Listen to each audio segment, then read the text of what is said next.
Juan capítulo 5, versículo 17 al 18. Y Jesús le respondió: Mi padre hasta ahora trabaja y yo trabajo. Por esto los judíos aún más procuraban matarle, porque no solo quebrantaba el día de reposo, sino que también decía que Dios era su propio Padre, haciéndose igual a Dios. Antonio Piñero, en su comentario al Nuevo Testamento, nos dice: la prohibición de toda actividad en sábado, citando Éxodo 20:11. Con todo, ya el propio ámbito judío se produjeron ciertas puntualizaciones. Así Filón, sobre los querubines 87, negó que la providencia divina, es decir, Dios, cesara en sábado. De lo contrario, la vida dejaría de existir. Este parece ser el trasfondo de las palabras de Jesús. Al reclamar el derecho a actuar como su Padre, proclama su condición divina. Ahora veamos qué tienen que decir las autoridades académicas más importantes y respetadas del mundo en materia del Evangelio de Juan en este capítulo. Comienzo con el erudito Rudolf Schnackenburg, el cual es una eminencia académica en el Evangelio de Juan. El Padre trabaja incluso en Shabbat. Esto le otorga al Hijo el derecho también a trabajar. Aquí Jesús se hace igual a Dios al llamarlo Padre en sentido real. La frase "Él quebrantó", luó en el griego, que significa anuló o aflojó el Shabbat. El evangelista Juan nos dice que Jesús no solo ignoró la ley del Shabbat en casos individuales, sino que también abolió de manera radical el Shabbat judío con todas sus estipulaciones. En la literatura griega y en toda la literatura rabínica, la palabra luó significa anular una ley. El evangelista Juan nos deja bien claro al emplear esta palabra en el texto. Jesús no viola el Shabbat, sino que lo anula por completo. El doctor Craig Keener, en su comentario al Evangelio de Juan: Dios no está sujeto al Shabbat. Jesús es el agente de Dios, por lo tanto se le permite hacer la obra de Dios en Shabbat. El término griego no deja ninguna duda, significa no solo destruir, sino también anular o violar una ley. En el judaísmo posterior rabínico también se creía que Dios trabajaba en el Shabbat.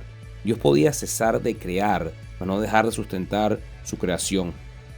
El doctor Edward Klink, en su comentario al texto griego del Evangelio de Juan: la idea de que Dios descansó después de crear el mundo en 6 días no debe interpretarse como si Dios estuviera inactivo. Dios no solo creó el mundo entero, sino también lo sostiene. En este sentido, romper el sábado no solo es lícito para Dios, sino que es necesario. No solo Dios ha estado trabajando el sábado, ya que Jesús también puede afirmar: yo también estoy trabajando. El pronombre enfático yo también no solo iguala el trabajo de Jesús con el de Dios, sino que también iguala a Jesús con Dios. Por lo tanto, Jesús no está violando el Shabbat, sino que está actuando como agente de Dios para hacer lo que nadie negaba que Dios podía hacer en sábado. El doctor Francis Moloney, en su comentario de Juan: la idea de que Dios trabaja en el Shabbat se encuentra en el Midrash y en Filón de Alejandría. La palabra griega significa romper o anular una ley. Jesús rompe el Shabbat a los ojos de los fariseos, pero él, al igual que Dios, tiene la libertad de trabajar en el Shabbat. Y concluyo con las palabras de uno de los teólogos más reconocidos del Nuevo Testamento, D.A. Carson, en su comentario de Juan. La respuesta de Jesús adopta la opinión común judía de la época. Según Génesis 2:2, en el 7º día de la semana de la creación, Dios descansó de su obra creativa. Entonces, Dios guarda la ley del Shabbat. Si no lo hace, no se convierte Dios mismo en transgresor de la ley. Pero si observa el Shabbat, ¿qué mantiene el universo en funcionamiento mientras descansa?